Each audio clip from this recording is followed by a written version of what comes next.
வணக்கம்.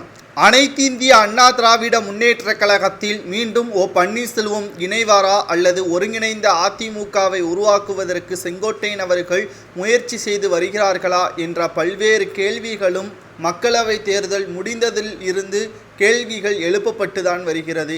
இதில் மிகப்பெரிய ஒரு சந்தேகம், செங்கோட்டையன் அவர்கள் தலைமையேற்றுவிட்டால் எடப்பாடி பழனிசாமி அவர்கள் அதிமுகவில் பயணிப்பாரா என்ற மிகப்பெரிய ஒரு கேள்விகளும் எழுப்பப்படுகிறது.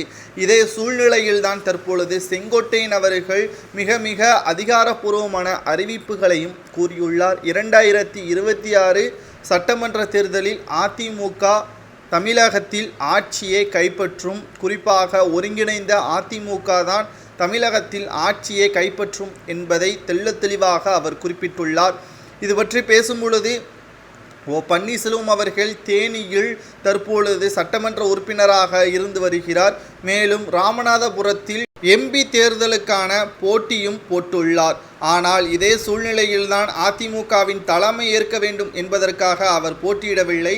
காரணம், அதிமுகவை எடப்பாடி பழனிசாமி அவர்களிடம் இருந்து மீட்டெடுக்க வேண்டும், அதற்கு பதவி முக்கியம் என்பதை மனதில் வைத்து கொண்டுதான் தற்பொழுது செங்கோட்டையன் அவர்களை விட ஒரு படி அதிகமாக மத்திய அமைச்சராக வேண்டும் என்பதற்காக ராமநாதபுரத்தில் சுயேட்சையாக பாஜகவின் ஆதரவோடு போட்டியிட்டுள்ளார்.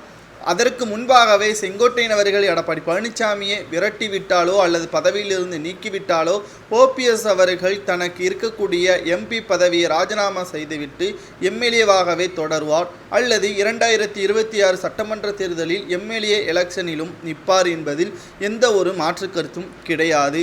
காரணம், அவருக்கு தேவை அதிமுக ஆட்சியை கைப்பற்ற வேண்டும், துரோகிகளிடம் இருக்கக்கூடிய அதிமுகவை மீட்டெடுக்க வேண்டும் என்ற இரண்டு இலக்கு மட்டும்தான். புரட்சித் தலைவர் ஜெயலலிதா அவர்களது ஆத்மா சாந்தியடைய வேண்டும் என்றால் நிச்சயமாக இது நடக்க வேண்டும் என்றுதான் தற்பொழுது வரை ஆலோசனையும் நடத்தி வருகிறார் பன்னீர்செல்வத்தின் ஆதரவாளர்கள்.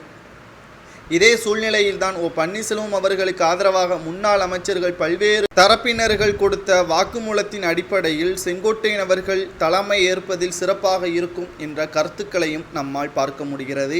பொறுத்திருந்து பார்க்கலாம். அதிமுகவில் மீண்டும் பன்னீர்செல்வம் அவர்கள் இணைக்கப்பட்டால் அவர் தலைமை ஏற்பாரோ இல்லையோ, ஆனால் எடப்பாடி பழனிசாமி அவர்கள் பொதுச்செயலாளராக இருக்க மாட்டார் என்பது தற்பொழுது வெளிப்படையாகவே வெளியிடப்பட்டிருக்கிறது.